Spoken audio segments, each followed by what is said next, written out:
All right, so when it comes to the corrective exercise strategy, once you figure out, okay, well, what muscles you need to address based on the compensation patterns that you've observed, whatever assessments that you're using, whether it's overhead squat, heels elevated, single leg squat, or if you're doing goniometric measurements and figuring out, okay, internal, external rotations or hip abduction, there's some tightness going on in the hips.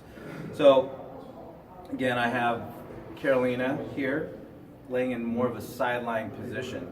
Now, there's a lot of information out there already in social media about how to address, again, using the Hypervolt or some kind of percussion tool, but again, we use here the Hypervolt from a prone or a supine position. I like the sideline position for all the visibility I have here regarding the outer part of one leg and the inner part of the other. So from here, again, if we've determined that there's certain areas within the outer hip that need to be addressed, I can have Carolina here laying on her side.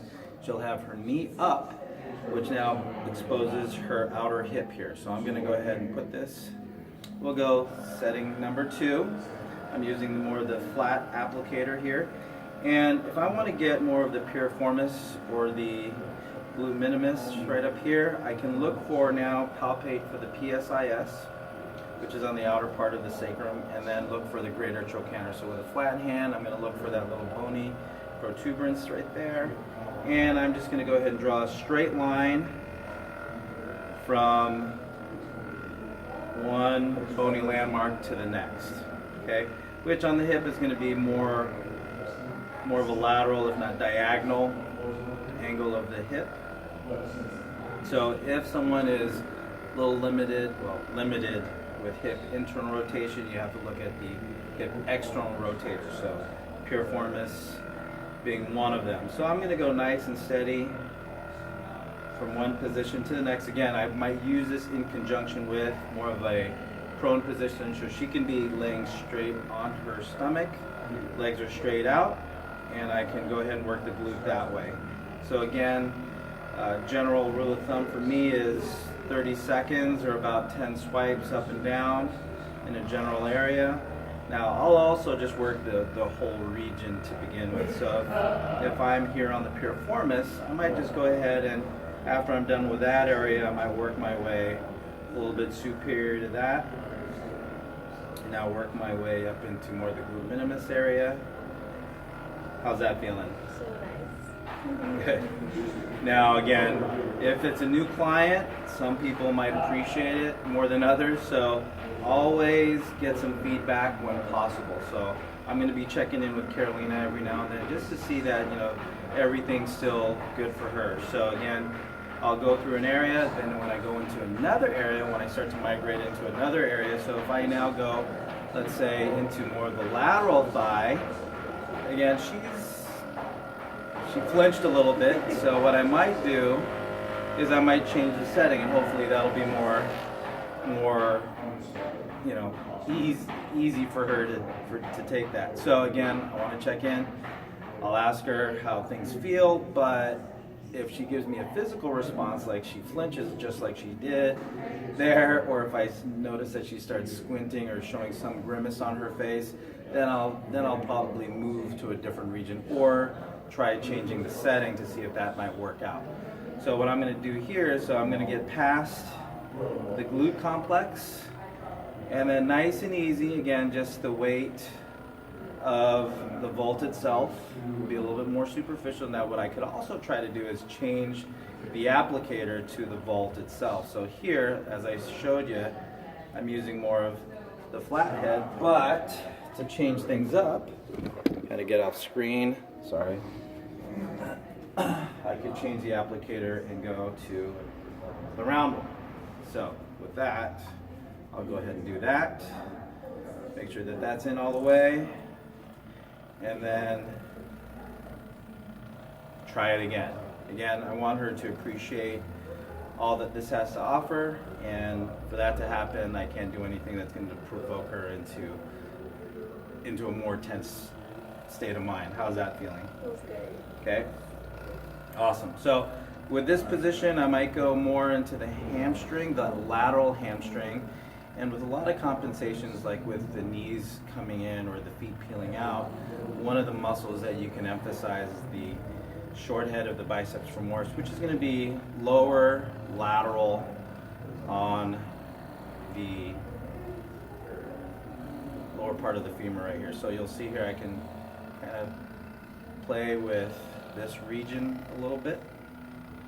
And if she's showing more acceptance as far as what's happening, I can change the setting and I can get into different areas. Now, Carolina does a lot of, she works out pretty consistently and at a high intensity. So a lot of what comes with that is tension in the lateral part of the quad area. So I can go ahead and come around, up and down from just right above the knee, right up to the hip, stand away again from the greater trochanter, come down, and I can work my way up and down, again as she's showing acceptance of the percussion.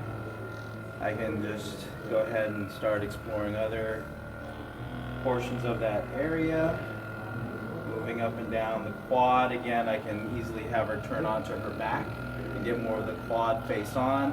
But here the goal is ultimately going to get more of the outer part, the lateral portion, as well as get into the outer part of the hamstring. Again, if I wanted to get the hamstring, I'd just have her go ahead and go face down and get it that way. Now, because we've got this foot or this leg in this position, I can now also get into the outer calf.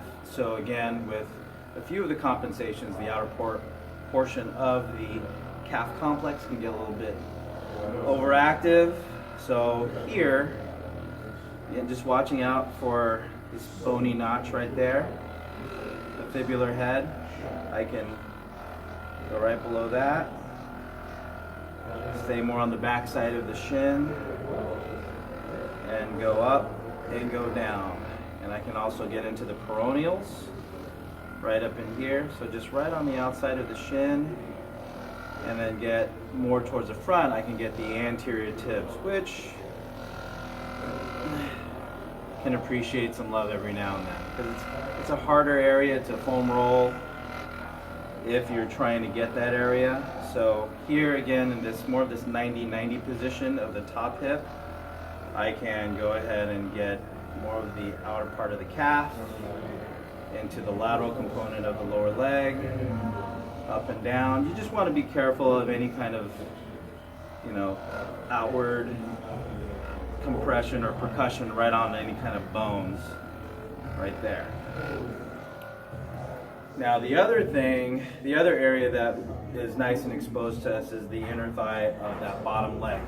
So here we have the adductor complex that I can address, and then of course the inside of the lower leg. So I can go ahead and take this right here, start off nice and easy. If someone's not used to this, right, this could be a pretty sensitive area.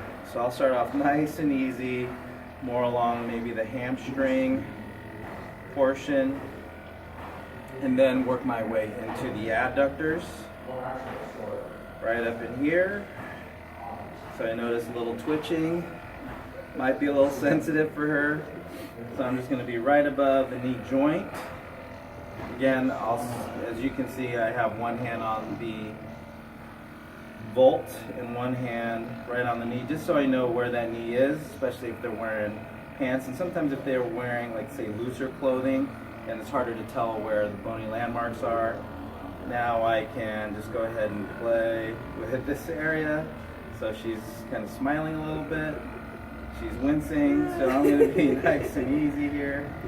Now you'll notice I'm more in this middle portion of the adductor. An area of the adductor complex that tends to get pretty overactive is the adductor magnus, which is going to be right below the glutes. Right here, it's a shorter, flatter muscle. So I can just hang out right in here, nice and easy, and do my swipes. Right, she's calming down a little bit. I'm noticing less stress on her face, so I can see that she's a little bit more relaxed this position. I'm going to hang out right here. Let's say that's my 30 seconds, and then I can go ahead and do a nice sweeping motion on this complex.